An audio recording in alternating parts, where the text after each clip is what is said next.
Perkenalkan, saya Tessa Natalia Laia bersama teman-teman saya, Mutiara Rizky, Magdalena Wati Tambah, dan Raffi Laki Sukma. Jadi, kami akan membahas chapter 7 dari buku International Organization, Theories and Institutions karya J. Samuel Barkin pada 2006. Selamat menyaksikan. Simak sampai habis.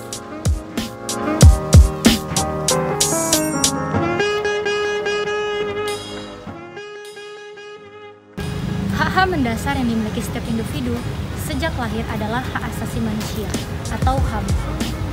Pada dasarnya, HAM melindungi martabat setiap warga negara dan menjamin bahwa setiap warga negara dapat hidup bebas dan setara. Namun, dalam praktiknya, hak asasi manusia masih memiliki tantangan dan banyak pelanggaran yang masih terjadi. Bisa jadi karena kondisi negara yang sedang konflik, penindasan, atau karena kebijakan yang tidak adil. Menurut pemikiran J. Samuel Barkin, ia menyoroti bahwa HAM seringkali berada di persimpangan antara norma-norma global dan kebijakan politik negara-negara, di mana setiap negara akan mengambil keputusan sesuai dengan situasi dan kondisi negaranya. Ia juga mengatakan bahwa negara-negara kuat bisa mempengaruhi kebijakan HAM dan dalam menegakkan ataupun mempromosikan HAM tersebut. Peran organisasi internasional dalam menegakkan hak asasi manusia berfungsi untuk menciptakan standar global mengenai hak asasi manusia dan juga memberikan tekanan kepada negara-negara untuk mematuhi norma-norma yang berlaku. Organisasi internasional bekerja dengan memberikan resolusi, dengan mengeluarkan resolusi, dan mengadakan konferensi, dan juga melakukan aksi perdamaian untuk memonitor pelanggaran HAM yang ada di berbagai wilayah. Memonitor dengan tim pemantau maupun dengan mekanisme dari organisasi itu sendiri. PBB misalnya, yang memiliki Dewan Hak Asasi Manusia yang memantau pelanggaran HAM, di mana negara itu harus melaporkan kondisi HAM di wilayah mereka itu sendiri. Norma dan standar hak asasi manusia diciptakan untuk memastikan setiap negara memiliki kewajiban untuk mematuhinya. Norma dan standar hak asasi manusia itu adalah aturan-aturan atau prinsip-prinsip dasar yang disepakati secara internasional untuk memastikan hak dan martabat setiap individu. Penerapan norma dan standar HAM seringkali sulit dan tidak merata. Ini dikarenakan perbedaan pandangan setiap negara dalam melihat hak asasi manusia. Dalam beberapa kasus, negara mungkin tidak mematuhi standar internasional. Mungkin dikarenakan kondisi negara atau karena politik dan negaranya maupun ekonominya.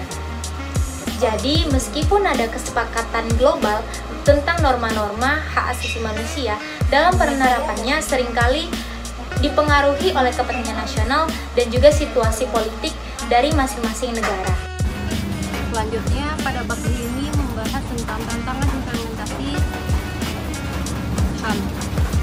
Implementasi hak asasi manusia mengalami berbagai macam tantangan. Tantangan ini muncul dari beberapa faktor, seperti faktor ekonomi, sosial, politik, budaya, dan konflik bersenjata. Salah satu pelanggaran HAM yang diakibatkan oleh konflik bersenjata yaitu terjadi di Suriah. Perang saudara di Suriah terjadi pada 2011 silam, mengakibatkan lebih dari 500.000 orang meninggal dunia. Pemerintah Suriah bersama kelompok pemberontak melakukan pembantaian terhadap warga sipil dan penggunaan senjata kimia. Hal ini tentunya bertolak belakang dengan implementasi hak asasi manusia yang menjunjung setiap hak individu yang ada di muka bumi ini. Pada chapter 7 juga membahas tentang bantuan kemanusiaan dalam situasi krisis.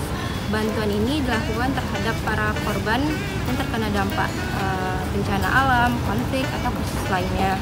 Bantuan ini mencakup distribusi kebutuhan dasar seperti pemberian tempat tinggal yang layak, lalu dukungan pendidikan, terus perlindungan terhadap para pengungsi dan pemberian makan dengan gizi yang terpenuhi, serta upaya menstabilkan situasi ekonomi dan politik. Salah satu organisasi yang sangat aktif melakukan bantuan kemanusiaan adalah UNHCR. Organisasi di bawah PBB ini aktif melakukan bantuan kemanusiaan, terutama yang pernah terjadi di Sudan. Konflik Sudan sendiri telah terjadi pada sejak tahun 1956. Bantuan yang diberikan PBB seperti layanan kesehatan, tempat tinggal sementara untuk para pengungsi, perlindungan terhadap para pengungsi, dan bantuan hukum. UNHCR juga mengkoordinasikan dengan organisasi lain seperti World Food Program WFP dan badan PBB lainnya agar bantuannya diterima secara efektif dan merata, serta mencakup pengungsi di negara perbatasan seperti Chad dan Mesir. Nah, tentu saja organisasi bantuan kemanusiaan mengalami beberapa kendala dalam mendistribusikan bantuan kemanusiaan. Nah, kendala yang pertama adanya ketidaknetralan, di mana ketidaknetralan ini biasanya terjadi karena ada campur tangan dari pemerintah ataupun kelompok militer. Nah, ketidaknetralan tersebut menciptakan kebimbangan atau dilema bagi organisasi kemanusiaan karena mereka harus menyeimbangkan antara kebutuhan bantuan dan kenetralan. Lalu yang kedua ada politisasi bantuan. Nah, politisasi tersebut biasanya terjadi karena ada campur tangan dari pemerintah atau kelompok bersenjata. Nah, politisasi tersebut menciptakan adanya ketidakseimbangan bantuan yang diberikan karena ada kelompok yang mendapatkan bantuan lebih banyak dan ada kelompok yang mendapatkan bantuan lebih sedikit. Nah, dan biasanya bantuan-bantuan tersebut itu dijadikan alat bagi para musuh sebagai alat untuk tawar-menawar. Nah, lalu yang kendala yang ketiga dalam mendistribusikan bantuan adalah infrastruktur yang buruk. Nah, biasanya hal ini tuh terjadi karena misalnya jalannya jelek sehingga menghambat distribusi bantuan tersebut. Lalu faktor yang keempat, kurangnya keamanan dalam memberikan distribusi bantuan tersebut. Nah, biasanya organisasi bantuan kemanusiaan ini menjadi target bagi para musuh untuk diserang. Lalu yang kelima, adanya pengawasan dari aktor negara maupun aktor non-negara. Nah, biasanya aktor-aktor tersebut itu membatasi bahkan melarang untuk adanya distribusi bantuan tersebut. Nah, lalu mengapa sih intervensi kemanusiaan itu perlu dilakukan? Nah, intervensi kemanusiaan itu perlu dilakukan untuk mengurangi adanya pelanggaran HAM dan menghapuskan adanya pelanggaran HAM.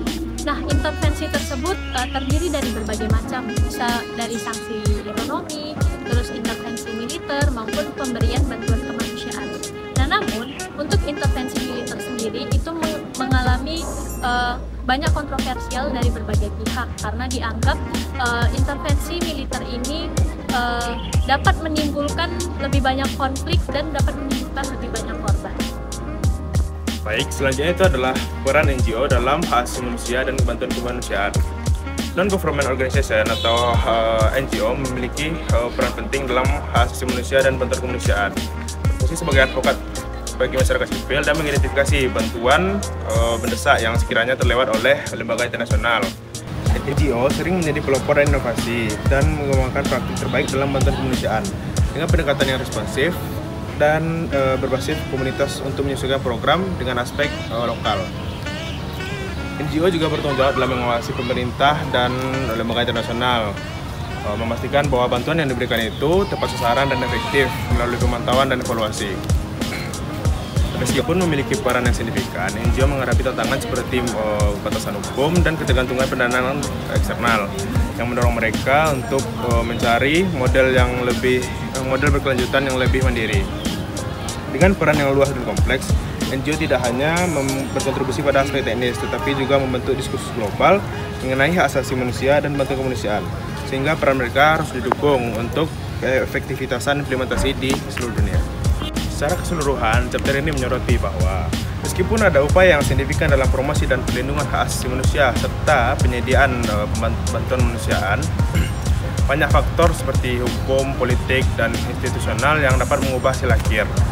Tantangan tersebut memerlukan pendekatan yang lebih inovatif dan kolaboratif dari berbagai aktor internasional untuk menciptakan sistem yang lebih efektif dalam menangani isu-isu ini. Upaya bersama dan pemahaman yang lebih mendalam mengenai dinamika yang ada akan sangat penting untuk memastikan bahwa hak asasi manusia dan bentuk kemanusiaan dapat terwujud secara lebih efektif di masa depan. Terima kasih telah menonton. Bye-bye.